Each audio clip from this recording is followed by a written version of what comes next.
So I was at the pharmacy the other day, standing in the cold and flu aisle, and I had this moment where I just stopped because I realized I was only buying one box of Panadol.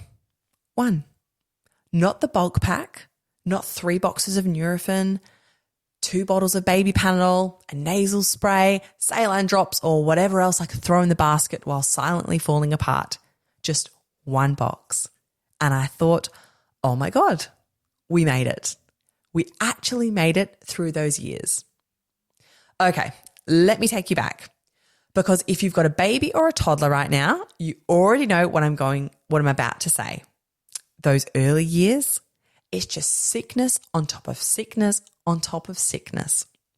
Like, I genuinely lost track of how many times my kids were sick between the ages of 0 and about 3. It was wild. We had colds, so many colds. We had the flu. We had gastro. Oh, well, we'll get to gastro. We had COVID. We had hand, foot, and mouth. Not once, not twice. I think we had it 3 times. 3 times. I didn't even know you could get it more than once. Surprise. You can. Thanks for that immune system. Really helpful. And here's the thing that used to drive me mad. We'd finally get through something, like the last snotty nose would dry up, the last cough would fade. I'd wash all the sheets, wipe down every surface, open the windows, feel like a new woman. I think, right, we're good. We're healthy. Let's get back to normal. And then like 5 days later, bam, something else. Every single time. It was like my house had a subscription to illness that I never signed up for and I just couldn't cancel. And my youngest, she copped it the worst. Because her big sister was 2 when she was born, so I had a toddler out in the world, touching everything, licking things, because toddlers lick things. That's just what they do. And then coming home and breathing all over the baby, kissing her on the face, sharing dummies. I'd turn around for 2 seconds and my toddler would have the baby's dummy in her own mouth and then pop it back in. Cool, great, that's fine.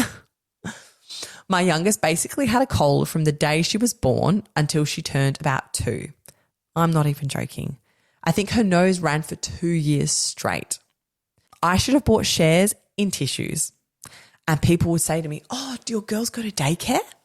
No, they never went to daycare. And I used to get so annoyed when people said that, like daycare was the only place kids pick up germs. My girls didn't need daycare to get sick. They were very talented at finding germs all on their own. We did gymnastics, library story time, play centres, music classes, all the things you do to keep toddlers busy and stop yourself from losing your mind. And every single one of those places was basically a germ factory. The ball pit at the play centre, that thing should come with a warning label. Enter at your own risk. You will leave with hand, foot and mouth. The library books, look, I love the library. I really do. But those board books have been chewed on by about 400 kids. And my girls would chew on them too, because of course they would. Now, I'm a nurse, right? I know about hand hygiene. I know about infection control. I literally do this for a job. And I still couldn't keep my kids from getting sick. I was washing hands, wiping down trolleys, carrying hand sanitizer like it was a lifeline. I had antibacterial wipes in every bag I owned. And it didn't matter, not one bit. Kids are just germ magnets. They touch everything. They put everything in their mouths. They sneeze directly into your face with 0 warning. My toddler once sneezed into my open mouth. Into my open mouth. I just stood there, defeated, knowing I'd be sick by Thursday, and I was. But here's what I really want to talk about, because getting sick is one thing, but the difference between a sick baby and a sick older kid, it's massive, like worlds apart. When my girls were babies and they got sick, it was terrifying. A baby can't tell you what's wrong. They just cry. They cry, and you're trying to figure out, is it their ears, their throat, their tummy? Is it teething? Is it a virus? Is it something worse? You don't know. You're just guessing, and then they won't feed. That was the one that used to really, really get to me. when they're all blocked up and they can't breathe through their little nose and they pull off the breast and the bottle and they just scream. And you're sitting there at 2 a.m. with a snotty baby who's hungry but can't eat, trying to use those little saline drops. Have you ever tried to put any saline drops in your baby's nose? It's like wrestling a furious little octopus. They thrash, they scream, they hate you.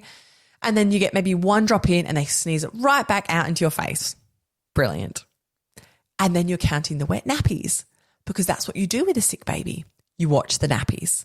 Are they weeing enough? Are they hydrated? I'd be there at 3 a.m. holding a nappy under the light trying to work out if it was wet enough. Nurse brain fully switched on. Mum brain fully panicking. And sick toddlers. Oh God. Okay, so toddlers are already hard work. We all know this.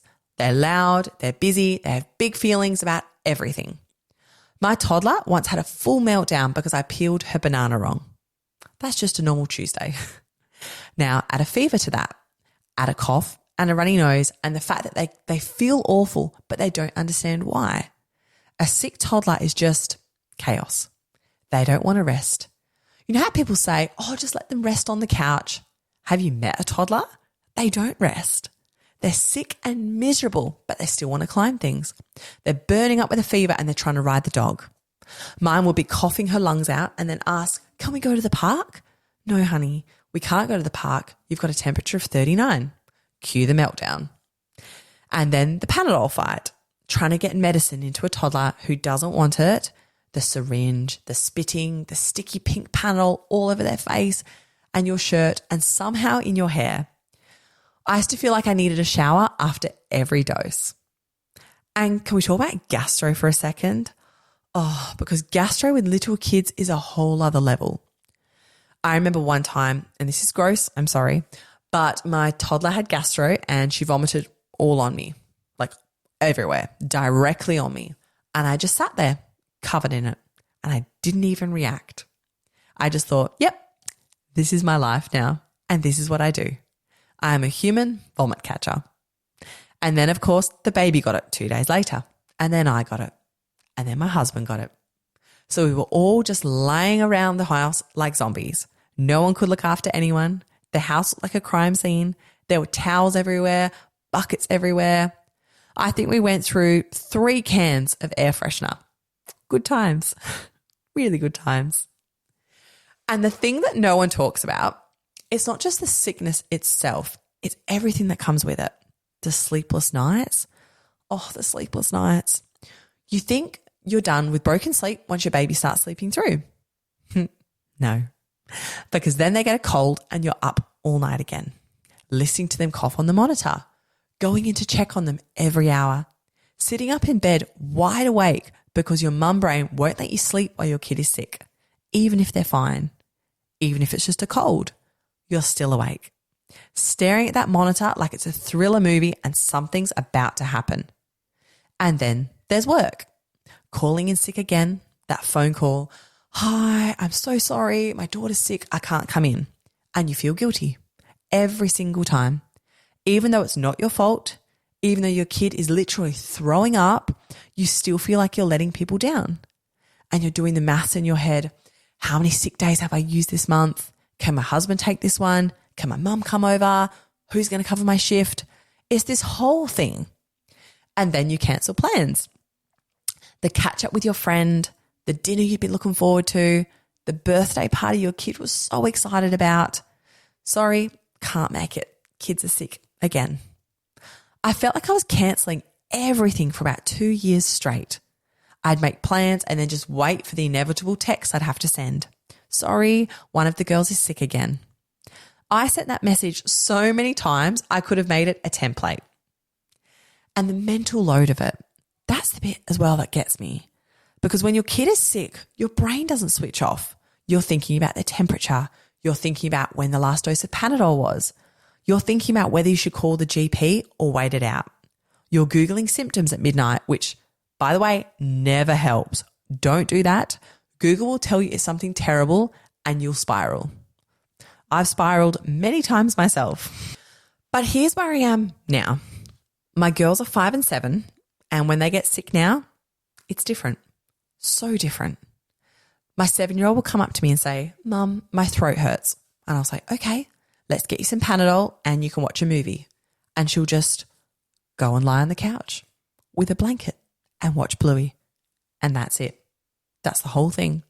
No screaming, no fighting medicine, no counting wet nappies. She just tells me what's wrong and then rests. It's wild. I didn't know it could be this easy. My 5-year-old is a bit more dramatic about it. She wants the full mum treatment, the cuddles, the special drinks, the fancy tissues. But even she is a million times easier than a baby because she can talk to me. She can say, my tummy hurts or my ear is sore, and I don't have to guess. Do you know how good that is? After years of guessing, it's unreal. And they don't get sick as much now either. That's the other thing. When they were little, it was like every other week. Now it might be once every couple of months. And when they do get something, they bounce back so much faster. A cold used to knock us out for a whole week. Now it's like 2 days and they're back to fighting each other over who gets the pink cup. Normal service resumed. And look, I was chatting to one of my friends the other day. She's got a 1-year-old and a 3-year-old. And she was telling me about how they've been sick nonstop since winter started. One thing after another. She sounded exhausted. Like that deep tired where you can hear it in someone's voice. And I just felt it because I remember that. I remember being so tired of being tired. So sick of being around sickness. Feeling like it would never end. Like I'd never have a normal week again. And I wanted to say something helpful, but I didn't want to be that annoying person who says, oh, it gets better. Because when you're in it, that doesn't help. When you're up at 3 a.m. with a screaming baby and a sick toddler and you haven't slept properly in weeks, you don't want someone telling you to hang in there. You want someone to come over and hold the baby so you can have a shower or a nap or just sit in silence for 5 minutes. But I will say this, because it is true and I wish someone had said it to me. It does get easier. Not in a one day you'll look back and miss it kind of way. No, I do not miss gastro. I do not miss the saline drops. I don't miss being vomited on, and I don't miss any of that, and I don't think I ever will. But the relentless back-to-back never-ending sickness thing, it slows down. It really does. Their little immune systems figure it out eventually. And one day you'll be standing in the pharmacy buying 1 box of Panadol and you'll realize, oh, we're through it. We actually got through it. So if you're in the thick of it right now, if your house smells like Dettol and Vicks, if you've got a bucket next to every bed, if you've cancelled plans for a 3rd week in a row, if you're on your 2nd round of hand, foot and mouth and you want to scream, I get it. I really, really get it. And you're doing a great job, even though it doesn't feel like it. Even though you're covered in snot and you can't remember the last time you washed your hair, you're doing it. And it won't be like this forever. I promise. Thank you so much for tuning into this episode of the Real Mummy podcast. Remember, every mum's journey is unique and you are doing an amazing job. Please be sure to head over to our website at www.realmummypodcast.com to stay up to date with the latest episodes and dive into our recent blog articles filled with even more wisdom and stories. We absolutely love connecting with our listeners, so don't forget to follow us on social media. You can find us on Instagram, Facebook and Twitter at Real Mummy Podcast. Join the conversation, share your thoughts and become part of our supportive mum community. And I'd love to hear from you. Have you got a topic you want covered? Do you have a guest you'd love to hear from? Reach out to us through our website or social media. Your input is invaluable and helps us to create the content that matters most to you. Thank you for being part of the Real Mummy podcast family. Until next time, stay strong, stay kind to yourself, and remember, you're never alone on this journey.